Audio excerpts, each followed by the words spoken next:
좀 전에 말씀드린 대로 그 추후 회의에 앞서 수서 신혼 희망타운 분양가 분석 발표를 먼저 진행하겠습니다.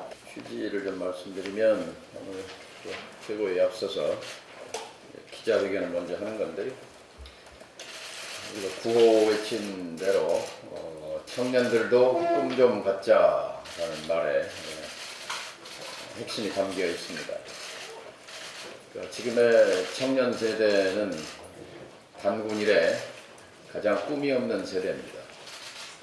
그 핵심에 집에 대한 절망이 포함되어 있습니다. 그리고 안타깝게도 촛불로 등장한 정부조차도 청년들의 꿈을 살리기는커녕 꿈을 짓밟는 정책을 계속하고 있습니다. 오늘 수서 신혼 희망타운 분양가를 분석해서 이게 희망타운이 아니라 절망타운이라는 것을 말씀을 드리면서 충분히 희망을 줄 수 있음에도 불구하고 대통령께서 정책의 총사령탑이 대통령이고 청와대인데 청와대 인식과 대통령의 인식이 기본적으로 현실과 동떨어져 있다는 것이 문제의 핵심입니다. 지금 관료의 바다에 떠 있습니다. 토건 관료들, 토건 재벌들, 토건 학자들, 토건 정치인들 바다에 떠서 이 정부는 이명박 박근혜 정부와 어떤 차별점도 보여주지 못하고 있습니다. 이명박 박근혜 정부는 집값을 올려서 경제 성장을 견인하겠다는 구시대적 발상위에 있었습니다. 말로는 이 정부는 절대로 경기부양, 인위적 경기부양을 하지 않겠다고 하면서 말을 그렇게 하면서 손발은 똑같습니다. 이명박 박근혜 정부와. 이 이중성, 말 따로 정책 따로 이것을 오늘 통계 분석을 통해서 여러분께 설명을 드리고자 합니다. 문재인 정부가 18번째 대책을 발표를 했습니다. 18번째 대책, 30개월 동안 18번 대책이라는 것은 거의 2달에 한 번 꼴 대책을 내는 것이고, 노무현 정부 5년 동안 17번 대책을 내는 것보다 한 번 더 많은데 임기 절반 지난 상황에서 18번째 대책을 내놨던 겁니다. 그럼 18번째 대책으로 집값이 잡힐 것인가? 저희가 분석을 해보니까 18번째 대책도 역시 20점짜리 대책밖에 되지 않습니다. 오늘 저희가 말씀드릴 것은 문재인 정부 들어와서 청년들이나 신혼부부가 가장 관심을 가지는 강남구 수서동에 수서 희망타운이라는 타운에 약 한 400가구를 분양을 하는데 오늘 저녁에 접수가 마감되고 수백 대 1의 경쟁이 굉장히 치열할 것으로 예상이 됩니다. 26평짜리 아파트가 강남에 5억 7천만 원에 분양이 되는데 그 5억 7천만 원에 분양되는 아파트가 얼마나 부풀려졌는지 저희가 그 내용을 설명을 드리겠습니다. 다음 그림을 보시면 그 수서 희망타운의 사업지는 SRT 수서역 바로 앞에 있는 그 그린벨트 땅이었습니다. 이미 기반 시설이 다 갖춰져서 거기다 그냥 조금 메꾸고 아파트만 지면 되는 정도로 위치가 아주 좋습니다. 이명박 정부 때 그 주변에다가 보금자리 주택이라고 해가지고 아파트를 서울시 SH공사하고 국토부의 그 LH공사가 경쟁적으로 아파트를 분양하고 있습니다. 그 다음 장을 보시면 이 땅을 개발하기 위해서 박근혜 정권에서 박원순 시장이 계속 나한테 개발권을 달라 서울시에 서울시에 개발권을 달라고 했었는데 박근혜 정부는 중앙정부가 하겠다고 했고 결국 서로 힘겨루기를 하다가 문재인 정부 들어와서 서울시와 LH가 공동 개발하는 형태로 그런 식으로 추진이 되고 있습니다. 우리나라 그 아파트 분양가가 얼마나 비싼지 2019년 금년 3월에 저희 그 경실련에서 위례신도시 아파트를 분석을 했습니다. 위례신도시 아파트가 분양가가 2천만 원. 그런데 우리가 검토를 해보니까 900만 원이었고 이 아파트 한 채를 팔아서 건설회사가 챙긴 돈은 1,000만 원 정도 됩니다. 평당. 25평짜리 아파트면 2억 5천을 가져갔어요. 보통 서민들이 아파트 하나 분양받아서 2억 5천을 벌면 로또를 맞는다고들 언론이 표현을 하는데 건설회사는 여기에 500가구를 해서 2억 5천에 500배인 1,000억 이상의 돈을 버는데 그런 거를 언론이 로또라고 하지는 않습니다. 2019년 3월에 분양한 아파트에서 이랬는데 이 위례신도시보다 지금 수서희망타운은 훨씬 더 입지가 좋습니다. 여기는 강남이고 강남에서 한 10년 만에 처음으로 이런 대규모 대량의 그 공공분양이 있는 건데 검토를 해보니까 아까 그 지도에서 보셨지만 그 바로 옆에 있는 도로 하나 건너서 분양한 것이 1,200만 원, 900만 원이었는데 여기는 지금 2,200만 원꼴로 분양가가 책정됐습니다. 땅값하고 건축비를 검토를 해보니까 1,100만 원에 분양할 수 있는 건데 25평짜리를 2억 7천이면 분양할 수 있는데 5억 7천에 분양을 해서 거의 2배 정도 가격이 부풀려졌다. 그럼에도 불구하고 강남 집값이 워낙 비싸니까 오늘 수백 대 1의 경쟁이 생길 거다라는 예측입니다. 그 다음 보시면 보통 이런 분양하는 지금 아파트가 땅값이 1,000만 원 정도 되는데 1,000만 원에 분양하면 이게 얼마가 되냐면 시간이 그러면 10배 올라서 1억이 됩니다. 강남에는 아파트 부지가 다 땅 한 평에 1억입니다. 땅 한 평에. 아파트로 하면 환산하면 5천만 원이지만 땅 한 평에 아파트를 2평 내지 3평 짓기 때문에 땅값은 1억이 넘습니다. 그 다음 보시면 이 강남 A2 세곡지구의 토지비는 300만 원, 700만 원이었는데 이번에 분양하는 아파트는 LH가 1,500만 원을 받습니다.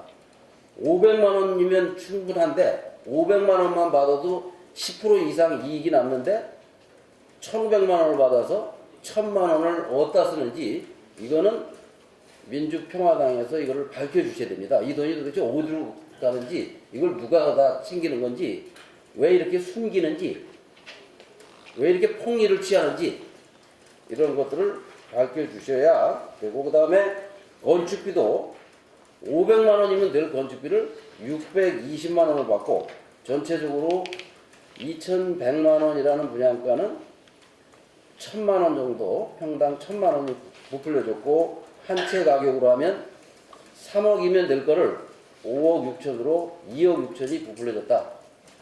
이렇게 말씀드립니다.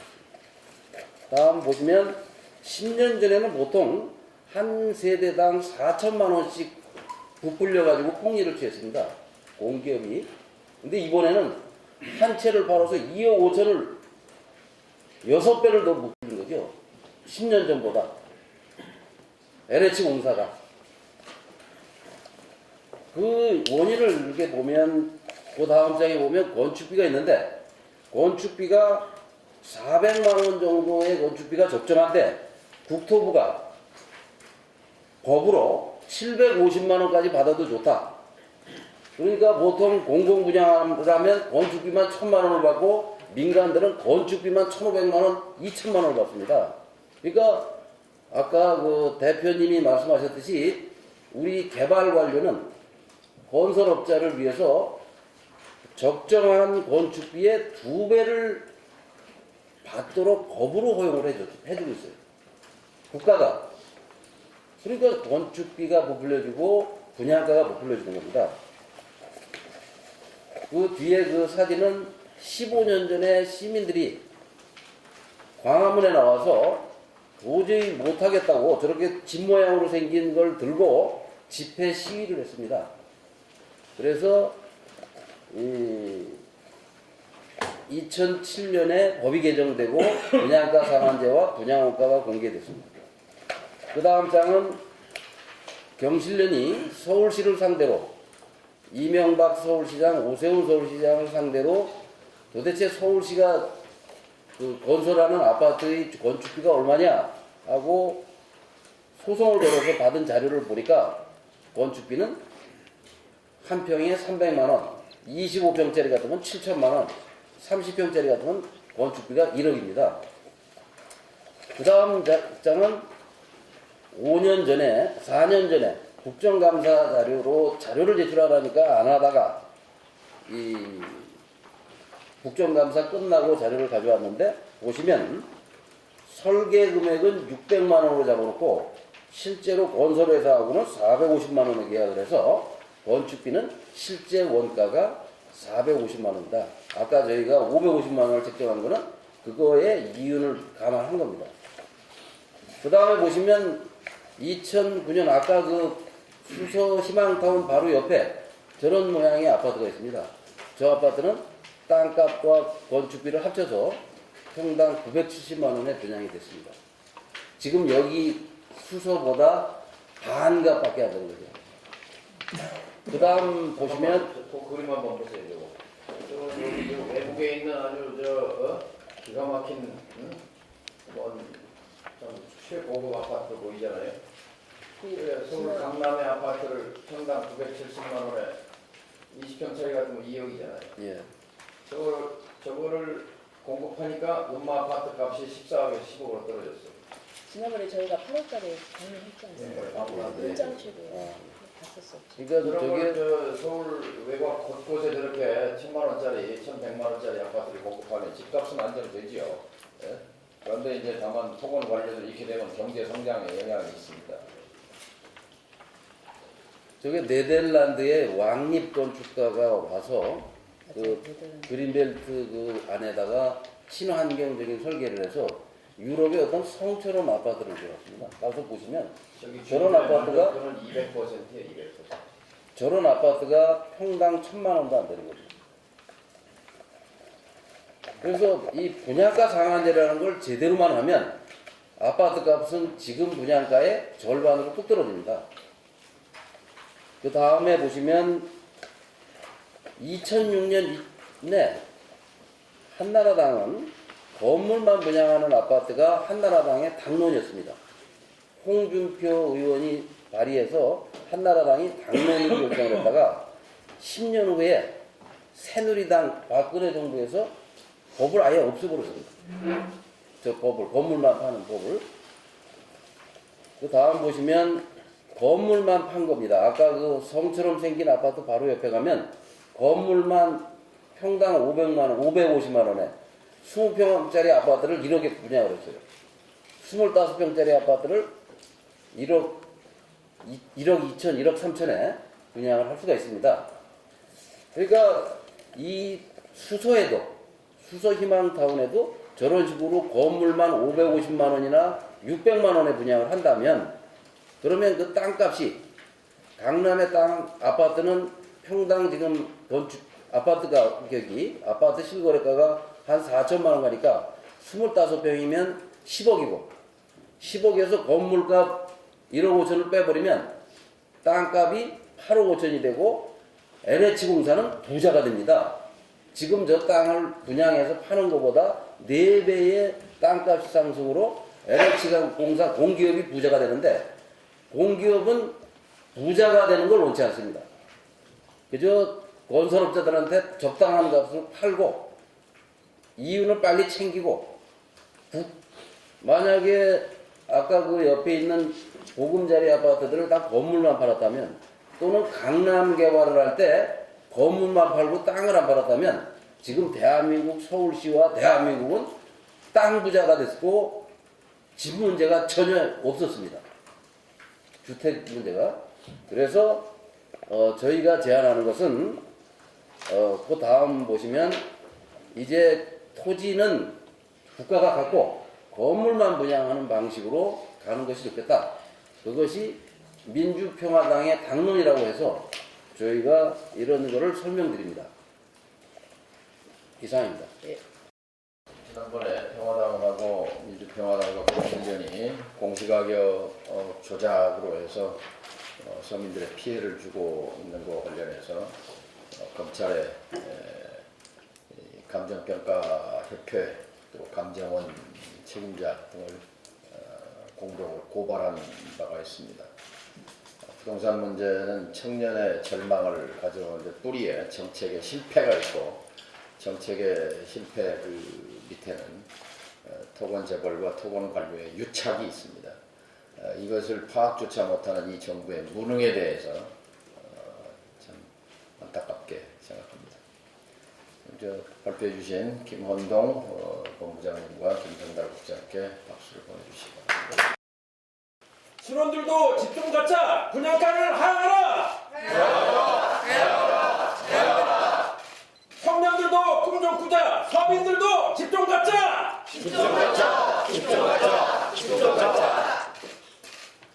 청년에게 공공임대, 청년에게 백년주택.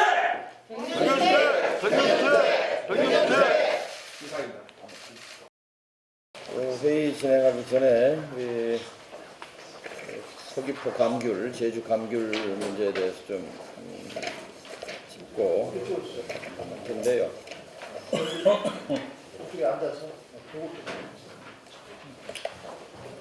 감귤 농가가 어렵습니다. 정치의 목적은 먹고 사는 문제에 도움을 주는 데 있습니다. 추상적인 고상한 얘기보다는 먹고 사는 문제에 특별한 도움이라도 되는 정치, 그것이 우리가 지향해야 할 거라고 생각합니다. 올해 제주산 감귤 총 생산량은 49만 톤, 작년 생산량은 46만 톤, 이렇게 생산량은 5%가 늘었는데요. 감귤 가격은 지금 이게 한 박스죠. 6,600원. 작년에는 7,800원이었는데 7,800원 하던 작년에 평균 값이 7,800원에서 6,600원이면 사실 인건비도 나오기 힘든 현실입니다. 제주 감귤은 제주의 생명 산업이고 감귤이 무너지면 제주 경제는 수렁으로 빠집니다. 또 감귤 농가와 서민 가정은 황폐화 됩니다. 제주 감귤은 그동안 국민들의 사랑으로 제주 경제가 돌아갔습니다. 제주 감귤 농가의 그 어려움을 도와드리기 위해서 감귤 캠페인을 하고자 합니다.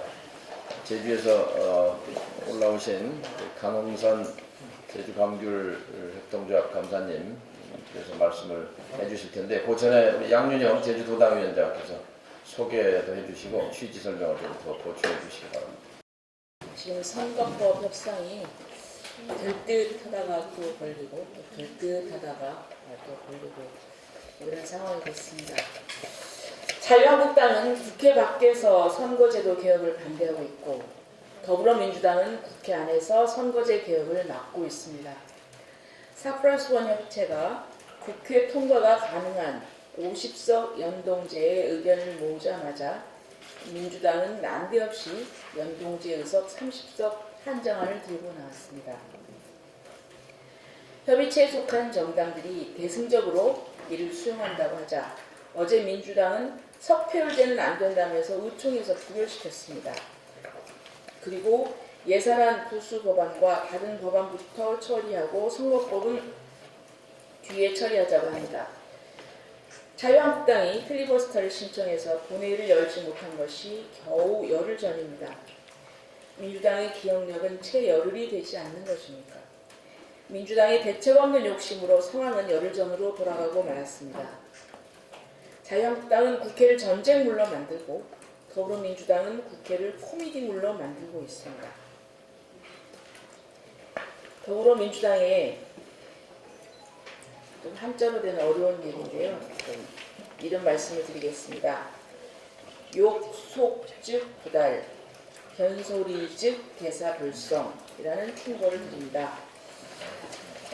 서두르면 이룰 수 없고 적은 이익에 집착하면 큰 일을 이룰 수 없다는 뜻으로 공자가 관직에 오른 제자에게 한 충고입니다. 야당은 국회 통과가 불가능한 급격한 개혁안을 수정했습니다. 이제 더불어민주당이 작은 이익에 집착을 벌일 때입니다. 국민은 석표율에 대해서 안중에도 없습니다. 국민은 지금 민생이 급합니다. 여기에 대한 민주당의 석표율에 대한 집착을 버리시기 바랍니다. 그리고 또 이해찬 대표가 나오셔서 협상하십시오. 그래서 야당 대표들의 합의를 더불어민주당 의총에서 거부했으니까 이제 이해찬 당대표가 나오셔서 야당 대표들하고 결론을 내야 할 차례입니다. 이상입니다. 예, 참 안타까운 하루였습니다. 어제 3+1 대표들이 모여서 30석의 캡을 씌우는 것에 대해서 수용을 하고 석패율제는 추진한다라는 그런 합의를 하였습니다. 사실 민주평화당 입장에서는 석패율을 포기하고 또 캡도 포기하는 안을 주장해 왔지만 어쨌든 마지막에 선거제 개혁은 완성이 그러니까 법안이 통과되어야 한다는 그런 현실 앞에서 다른 야당들의 의견을 수용해서 30석 캡을 수용하고 석패율제를 유지하는 것에 대해서 합의를 한 것입니다. 사실 지난주 금요일에 선거제 관련된 실무협상에서 바른미래당과 대한신당과 또 민주당 간의 잠정 합의안에 있었던 내용이 바로 30석 캡을 씌우고 석패율 6석을 확보하는 그런 내용이었습니다. 따라서 정의당과 민주평화당이 그 캡 씌우는 것을 수용하게 되면 당연히 민주당은 받아들일 것으로 그렇게 예상하고 마지막 합의를 했던 것인데 그거에 대해서 민주당의 반응이 30석 캡을 씌우는 합의를 해온 거는 수용한다. 저는 제 귀를 의심했습니다. 30석 캡을 씌우는 것을 수용한다라는 합의를 수용한다. 과연 그 어떤 협의의 어떤 기본 어떤 자세가 되어 있지 않다라는 그런 느낌을 우선적으로 받았고요.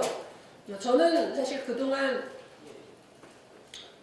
이 선거제 개혁 합의안이 수정 합의안이 나오는 거에 대해서 굉장히 낙관했습니다. 왜냐하면 중요한 쟁점들은 이미 다 해소가 되었고 석패율 몇 석으로 할 것이냐 그리고 캡을 30석에 씌우느냐 마느냐 이건 어찌 보면 좀 부수적인 것이고 또 어떤 각 정당의 이해관계가 너무나 명확하게 연계되는 사안이기 때문에 당연히 그 부분은 마지막에 이제 합의가 될 것이라고 생각했는데 정말 이제 악마는 디테일이 있는 것 아닌가 하는 그런 이제 우려를 하는 상황이 되었습니다.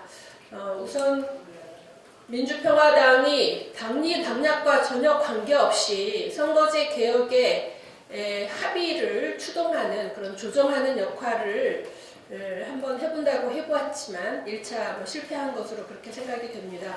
이제 정말 자기 이해관계가 달린 민주당과 정의당 그리고 바미당이 이 부분에 대해서 전격적으로 합의하십시오. 이것을 못해내면 우리가 국민에게 더 이상 정치가 할 말이 없어진다라고 생각합니다. 자유한국당이 저렇게 나사빠져 있는 상황에서 나머지 그 중도와 개혁 진영이 이 정도의 그 합의를 이루어내지 못한다면 국민의 지탄을 받게 될 것입니다. 이상입니다. 대통령은 헌법 정신을 준수하고 빗장 정치를 멈춰야 할 것입니다. 민주헌정 발전을 위해서 삼권 분립은 실현되어야 할 근본적인 정치 원리인데 입법부 수장을 행정부로 인선하는 문재인 정부는 헌법 정신을 팽개치는 행위입니다.